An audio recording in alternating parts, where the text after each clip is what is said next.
Hello guys, magandang gabi. It's me again, Kamutika TV.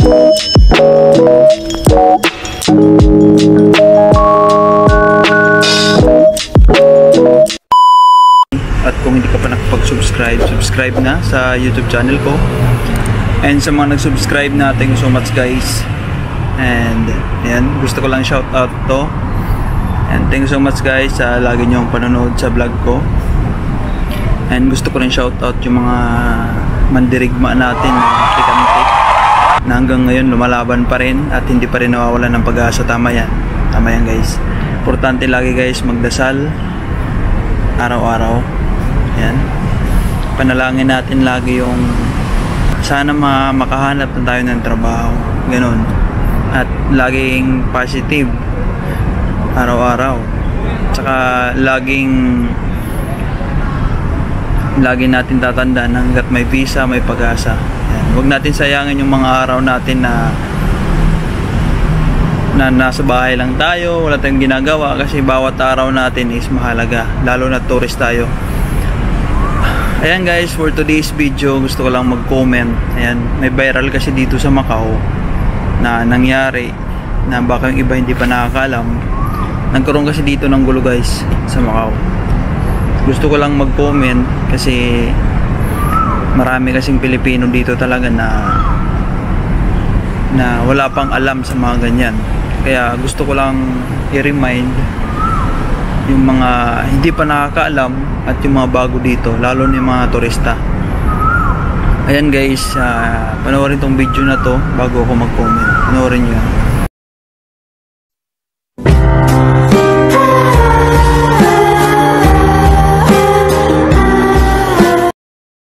Ayan guys, yung video na to is nagkaroon ng gulo dyan sa San Malo.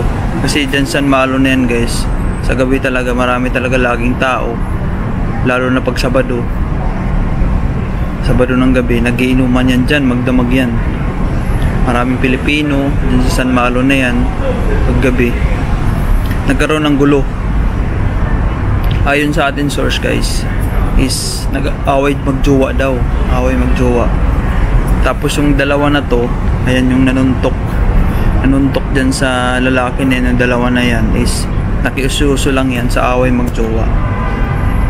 Ayan guys, pag ganyan kasi, shoutout sa lahat ng palainom dyan sa San Malo. Hindi naman sa nakikialam ako guys, para sa atin lahat yon. And yung mga nagiinom kasi dyan pag nalasing na, mga Pilipino, damay-damay kasi yan lahat eh. Pag may Pilipino na nasangkot sa gulo, lahat na yan ang Pilipino. Alam mo naman guys, mga dayo lang tayo dito eh. Yan, nakiususo lang daw yung dalawa na nanuntok dun sa mag-away ng magjowa. Yung sinuntok, yun yung sinuntok nila, yun yung jowa ng babae, yung lalaki. Siguro naawa sila dun sa babae, kaya pinagtulungan nila yung lalaki, inaway nila. Dapat din na tayo guys nakikialam sa away ng magjowa, diba? Pag mga ganyan, huwag tayo makialam sa mga buhay ng ibang buhay, kasi dyan tayo mapapahamak. Tulad ngayon, tingnan nyo, yung dalawa na yan, matik yan, may paglalagyan yan eh. Mag-viral pa naman yan dito sa Macau.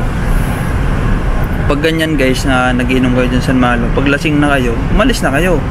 O kaya may na-encounter kayo dyan na gulo, umiwas na kayo, kasi kapapahamak nyo yan, promise. Alam nyo guys, pumunta tayo dito para magtrabaho. Hindi tayo pumunta dito para magsiga-sigaan. Alam nyo na pag nalalasing mga Pilipino eh, dito eh, huwag natin dalhin yung sa Pilipinas yung ginagawa natin. Mahilig tayo mag-trip. Pag nalasing tayo, magti-trip tayo ng tao, huwag natin dalhin dito, kasi hindi tayo taga rito, hindi natin alam yung mga batas dito, lalo na't mga turista tayo, nagtatrabaho lang, mga OFW, mayari tayo nyan. Tulad ngayon, yung dalawa na ng bugbog. Ayan, nahuli na nga sila daw eh, nahuli na ng pulis. Ayan ha, balita, nahuli na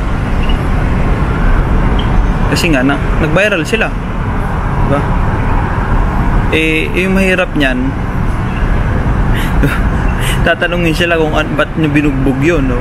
Sasabihin nila tumulong sila doon sa ano. Hindi yan ano guys, hindi accepted yung reason na yun. Pwede naman pag-usapan, pre, ganito, anong nangyari? At saka hindi tayo dapat nakikialam doon sa away magjowa eh. Hindi natin kilala mga yun, di ba? Huwag tayo makialam. Kahit sabihin natin may binubugbog doon na babae, pwede naman natin awatin. Pre, ano nangyari? Pero yung ano natin, bubugbugin din natin yung lalaki, hindi pwede yun. Mayari tayo niyan.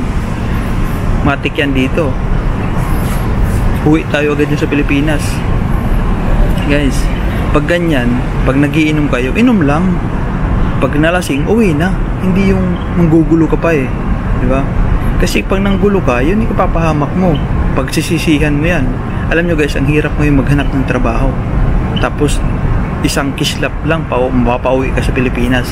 Yung nangyari kasi guys, dun sa lalaki na binugbog, hinahanap pala siya ng pulis. Hinahanap siya ng pulis. Tapos, yung pulis, pinapili siya.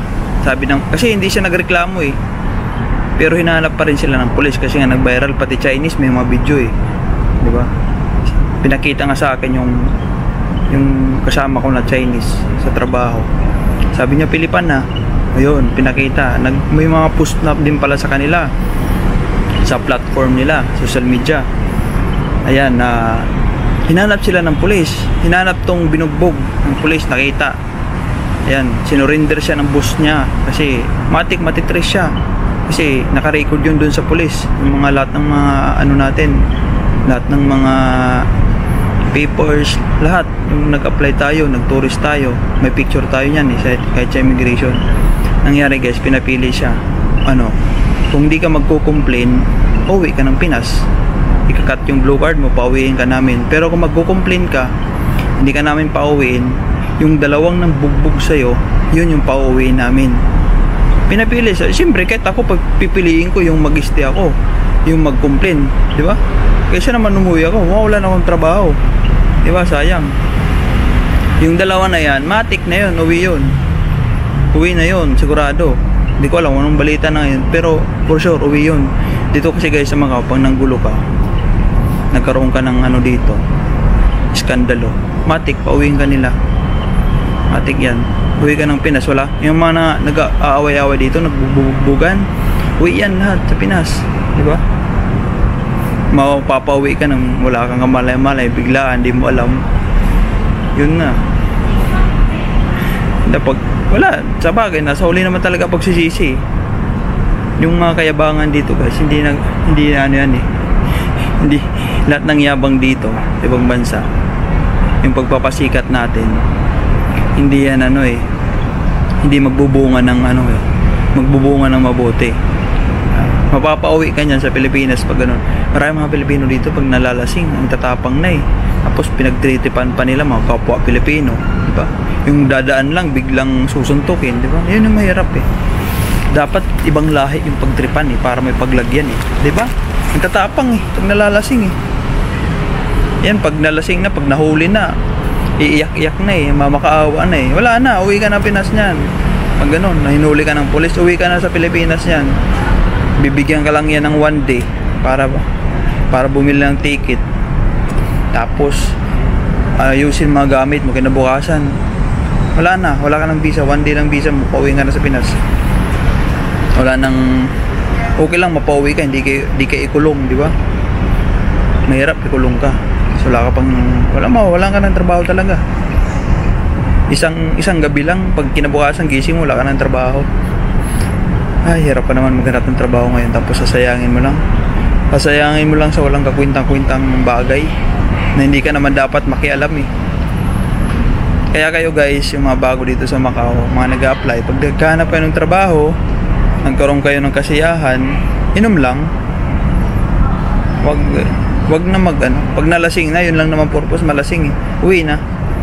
Kung may gulo man na may encounter ka, ikaw na umiwas.